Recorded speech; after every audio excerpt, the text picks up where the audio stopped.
નમસ્કાર, અટલ રક્ષા ન્યૂઝ ચેનલમાં આપનું હાર્દિક સ્વાગત છે. હું છું મેઘા અગ્રવાલ. જોઈએ સમાચાર વિગતવાર. ડભોઈ તાલુકાના થરવાસા ઓવરબ્રિજની દયનીય સ્થિતિ. દર ચોમાસે સળિયા બહાર આવી જતા વાહન ચાલકો પરેશાન. ડભોઈ તાલુકામાંથી પસાર થતું અને ડભોઈ કરજણ માર્ગને જોડતું અતિ મહત્વપૂર્ણ થરવાસા ઓવરબ્રિજ ફરી એકવાર ભારે વિવાદમાં આવ્યો છે. દર વર્ષે ચોમાસાની ઋતુ શરૂ થતાં જ બ્રિજ પર પડેલા ગાબડા અને નબળા સમારકામના કારણે મારેલા થીંગડા ઉખડી જાય છે અને બ્રિજના લોખંડના સળિયા બહાર ફેંકાઈ નીકળે છે. આ જોખમી પરિસ્થિતિના કારણે માર્ગ પરથી પસાર થતા હજારો વાહન ચાલકો ભારે મુશ્કેલીનો સામનો કરી રહ્યા છે. નબળી ગુણવત્તા અને અધિકારીઓની બેદરકારી. ડભોઈ અને કરજણ વચ્ચેનો મુખ્ય રસ્તો હોવાથી અહીંથી રોજના હજારો નાના મોટા વાહનો પસાર થાય છે. સ્થાનિકોના જણાવ્યા મુજબ અધિકારીઓની ગેરહાજરી જ્યારે પણ આ બ્રિજના સમારકામ કે તકલાદી પેચવર્કનું કામ ચાલતું હોય છે ત્યારે સંબંધિત વિભાગના એક પણ જવાબદાર એન્જિનિયર કે અધિકારી સ્થળ પર હાજર રહેતા નથી.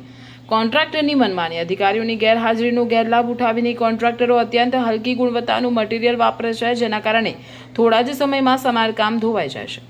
અકસ્માત અંગેનું પંચરનું જોખમ. બ્રિજ પરથી બહાર નીકળેલા તીક્ષ્ણ લોખંડના સળિયાના કારણે રોજે રોજ અનેક વાહનોના ટાયર ફાટવા અને પંચર પડવાના બનાવો બની રહ્યા છે, જેનાથી ગંભીર અકસ્માત થવાનો ભય સતત તોળાતો રહે છે.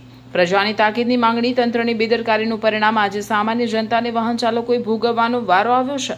ડભોઈ કરજણ હાઈવે પરથી પસાર થતા વાહન ચાલકોને સ્થાનિક ગ્રામજનોની એક જ માંગ છે કે તંત્ર દ્વારા માત્ર ઉપરછલ્લા ઠીંગડા મારવાને બદલે થરવાસા ઓવરબ્રિજનું યોગ્ય ગુણવત્તાયુક્ત અને કાયમી ધોરણે સમારકામ કરવામાં આવે, જેથી પ્રજાને હાલાકીમાંથી વહેલી તકે મુક્તિ મળે.